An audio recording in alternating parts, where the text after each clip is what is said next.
Tu hermana va a vivir en tu departamento, anunciaron mis papás durante la cena familiar. Me quedé en silencio y los dejé hablar.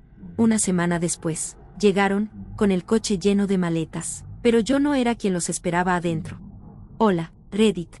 En la cena familiar, mis padres se sentaron frente a mí con esa sonrisa de satisfacción compartida, como si ya hubieran ganado una discusión a la que ni siquiera me habían invitado. Mi hermana menor, Emma, se enredaba el cabello con un dedo mientras revisaba su teléfono, totalmente indiferente. Eso debió haber sido una señal de que algo se traían entre manos. Entonces mi papá levantó la vista de su plato, carraspeó y pronunció las palabras que me revolvieron el estómago. Tu hermana va a vivir en tu departamento.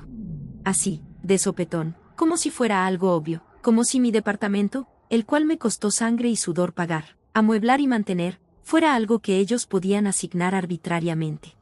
Parpadeé. Mi mamá intervino antes de que yo pudiera decir palabra. Solo será temporal, dijo, secándose los labios con la servilleta como si estuviéramos hablando del clima. Solo necesita un lugar mientras se estabiliza. Tú casi no estás en casa de todas formas. Tiene sentido. Emma no levantó la mirada, ni una sola vez. Di un sorbo lento de mi vino y mantuve el rostro impasible. Con los años aprendí que si les das un dedo, terminan arrasando con todo el vecindario. Así que los dejé hablar, dejar que desplegaran su plancito como si me hicieran un favor al permitir que mi hermana se quedara de gorra en mi lugar. Al parecer, Emma había abandonado su tercer programa universitario, se había peleado con su roomie, y mis papás estaban exhaustos. Se iban de crucero por 2 meses y no querían dejarla sola en su casa. Demasiadas fiestas, demasiado riesgo. Así que decidieron hacerme el favor de heredarme el problema. Yo no estuve de acuerdo, no dije que sí, ni siquiera asentí, solo respondí. Es un plan muy osado. Mi papá sonrió como si eso significara que estaba de acuerdo. Mi mamá me palmeó la mano. Emma puso los ojos en blanco y preguntó si ya habíamos terminado para irse. Eso fue el sábado.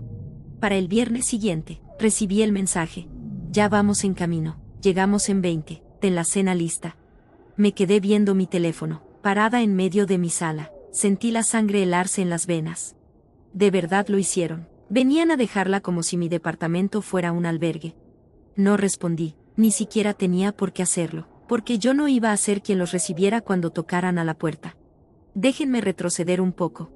Hace 3 años compré un departamento de 2 recámaras en la ciudad, trabajé en 2 empleos, ahorré como loca y, cuando por fin lo conseguí, le dediqué cada gota de mi energía para convertirlo en mi pequeño refugio. Pagaba la hipoteca, los servicios, todo, con mi propio esfuerzo. Mis papás siempre dejaron claro que pensaban que yo era fría, egoísta, poco familiar, solo porque me negaba a sacrificar mi paz para acomodar el caos de Emma. Ella es la hija perfecta, la dramática, la que siempre necesita que la rescaten. La han sacado de todos los líos en los que se mete. Y ahora que por fin se tomaban un tiempo para ellos, decidieron deshacerse de ella conmigo, como si yo les debiera algo. Pero yo tenía otros planes. En cuanto vi ese mensaje, hice una maleta ligera, cerré con llave y me fui, pero no sin antes hacer un último arreglo. Resulta que había estado rentando mi recámara de repuesto en un foro de alojamiento para enfermeras itinerantes y estudiantes. Una estudiante, Laia, tranquila y respetuosa, me había contactado a inicios de la semana, desesperada porque su residencia de la universidad se quemó. Se mudaría el mes que entra, pero la llamé esa misma noche y le dije que podía llegar de inmediato. Llegó el jueves. Tenía las llaves y sabía exactamente a quién encontrar en la puerta el viernes por la noche. El plan era sencillo, yo me iba, ella se instalaba, y cuando mis papás y Emma llegaran listos para hacer vida familiar, se toparían con una completa desconocida en lugar de su obediente hija. Y así fue, rompí todo contacto. No contesté llamadas, no respondí mensajes, conduje fuera de la ciudad y me pasé el fin de semana con una amiga, tomando té en su balcón, con el teléfono en silencio. El domingo en la noche, los mensajes empezaron a acumularse. ¿Qué demonios está pasando? ¿Por qué hay otra persona viviendo ahí? Ese es tu departamento. ¿Qué te pasa? No respondí. Y llegó el lunes, más mensajes. Nos avergonzaste. Humillaste a tu hermana. Tú sabías que veníamos. Sigo en silencio. Para el miércoles, el tono cambió. Solo queremos hablar. Por favor, regresa a casa. Podemos arreglar esto. Pero yo no tenía interés en arreglar nada, porque nada estaba roto de mi lado. Por primera vez en años, me sentí al mando, no cruel, ni vengativa, solo harta. No necesitaba dar explicaciones. Nunca me preguntaron qué quería yo, simplemente asumieron que me sometería, como siempre. Se equivocaron. Y Emma, al final ella misma me llamó. «¿Estás bien, loca?», escupió. «Tuve que dormir en el coche la primera noche. ¿Sabes lo peligroso que fue eso?». Tampoco le respondí, porque la verdad era que sí lo sabía. Sabía muy bien lo duro que puede ser la vida cuando alguien se niega a ayudarte. Lo viví mientras ella siempre navegaba sin ruido de fondo. Quizá era hora de que aprendiera. Me mantuve alejada de mi departamento una semana. Cuando regresé, Laia ya se había hecho a la idea de su nueva casa. Me dejó unas flores en la encimera y una nota de agradecimiento. El departamento se sentía otra vez en paz, más ligero. Mis papás dejaron de llamar, o tal vez se dieron cuenta de que la versión de mí que creían controlar había desaparecido. Lo que no sabían era que esto no había sido una rebelión de último momento. Llevaba años preparando el terreno. Y esto no terminaría aquí. Porque al volver al trabajo al día siguiente había otra sorpresa esperándome. Mi hermana había interpuesto una queja en mi contra. El correo de recursos humanos llegó a mi bandeja a las 10:02 a.m., justo cuando me sentaba en mi escritorio con un café humeante, preparándome mentalmente para una reunión de proyecto brutal.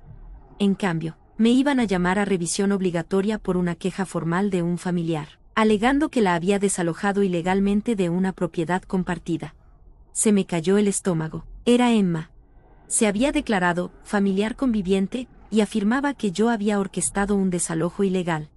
No había propiedad compartida, no había convivencia, y definitivamente no hubo desalojo. Ella nunca vivió en mi departamento, nunca tuvo contrato de arrendamiento, no figuró en ningún documento, ni siquiera como invitada de una noche, pero estaba desesperada y con rencor. Lamentablemente. Debía investigar en cuanto algo implicara acoso o posible incumplimiento de políticas laborales, por ridículo que fuera. Pasé por esa reunión de 20 minutos intentando explicar que no vivía con mi hermana, que el departamento era completamente mío, lo compré años atrás solo a mi nombre, y que todo era una represalia por negarme a hospedarla mientras mis padres se iban de vacaciones. Para su crédito, no le creyeron. Pero también dejaron claro que cualquier drama personal que se filtrara al trabajo sería motivo de nuevas revisiones. Salí de esa reunión enojada, avergonzada y más convencida que nunca de que esto nunca fue solo por el departamento. Emma no quería un lugar donde quedarse, quería controlar, tal como siempre permitieron nuestros padres.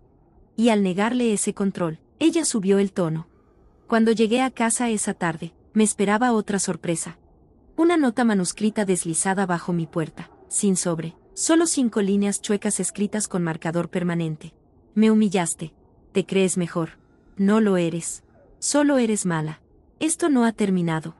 Me quedé ahí leyéndola un rato, sosteniéndola en la mano. Ninguna disculpa, ninguna responsabilidad, ningún indicio de que comprendiera lo que eran los límites. Laia, mi nueva inquilina, asomó la cabeza por su cuarto con una sonrisa cautelosa. ¿Otra vez tu hermana? Asentí. Me ofreció la mitad de su pizza. Necesitas carbohidratos después de tanto lío, dijo. Ya me caía bien. Las semanas siguientes fueron más tranquilas, pero tensas. Finalmente bloqueé el número de Emma. Mis papás intentaron llamar desde diferentes líneas, dejando largos buzones de voz donde mi mamá suplicaba que yo fuera la persona más grande, y mi papá me culpaba por valores familiares y por lo difícil que trabajaron para criar a 2 hijas. Ignoré todo. No me sentía la villana, me sentía alguien que por fin salió de un cuarto del que nunca le permitieron salir. Lo que no esperaba era lo que vino después. Mis papás regresaron antes de lo previsto de su crucero. Me enteré por un primo en común, quien me dijo que mi mamá estaba devastada y mi papá furioso. Al parecer esperaban volver a un hogar reconciliado. Pensaban que mi ausencia era un berrinche, no una línea final. Creían que yo volvería a mi papel de mediadora, la hija responsable. En cambio, regresaron a un silencio absoluto. Emma, que había estado durmiendo en casas de conocidos, tampoco les hablaba. Los acusó de no obligarme a recibirla. Les dijo a los parientes que yo la había maltratado emocionalmente al hacerla sentir indeseada, que yo era fría, egoísta y cruel. Y aunque mis padres antes la defendían, su acto de hija perfecta comenzó a resquebrajarse cuando tuvieron que lidiar con ella a tiempo completo, sin nadie más para amortiguar el golpe. Y yo, prosperé. El trabajo se estabilizó. Cerró el expediente. Me ascendieron a un puesto senior 2 meses después. Laya renovó su contrato por otro año y pagó la renta sin falta. Mi departamento volvió a ser calmado. Pero, lo más importante, ya no vivía con pies de plomo, ya no pedía perdón por poner límites. Y poco a poco, dejé de sentir culpa por decir no. El golpe de gracia llegó en un sobre legal. Una abogada, ni siquiera era mía, se comunicó en nombre de Emma. Había demandado en el juzgado de lo civil por desalojo indebido, daño emocional y perjuicios personales. Era risible. No tenía caso, ni papeles, ni prueba de que alguna vez hubiera vivido conmigo. Mi abogada lo resolvió en una sola audiencia. No tuve que hablar. Emma ni siquiera se presentó. Me mandó un mensaje de texto después de eso, una sola palabra. Felicidades. Lo borré sin leer más. Pasaron los meses. Cada vez supe menos de mis padres. Eventualmente, dejaron de dejar buzones de voz. No vinieron a mi cumpleaños. No me invitaron a acción de gracias. No me sorprendió. No querían una hija, querían un felpudo. Y yo, por fin, dejé de serlo. Hace poco, encontré una foto antigua de Emma y de mí. Tendríamos como 10 y 8 años, abrazadas con trajes de baño a juego en el lago. Sonreíamos como si nada en el mundo pudiera alcanzarnos. La miré largamente. No la odio, de verdad no, odio en quien se convirtió, a quien le permitieron convertirse, y lamento la relación que pudimos haber tenido, si alguien le hubiera dicho no a tiempo. Pero también sé esto. Elegir la paz no te hace desalmado. Poner distancia no te hace cruel. Solo significa que ya no vas a sangrar para que otro se sienta cómodo.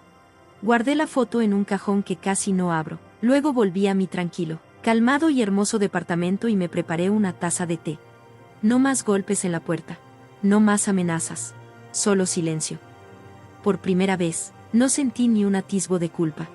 Si llegaste hasta aquí, dale like al video y suscríbete al canal para más historias. Gracias por ver.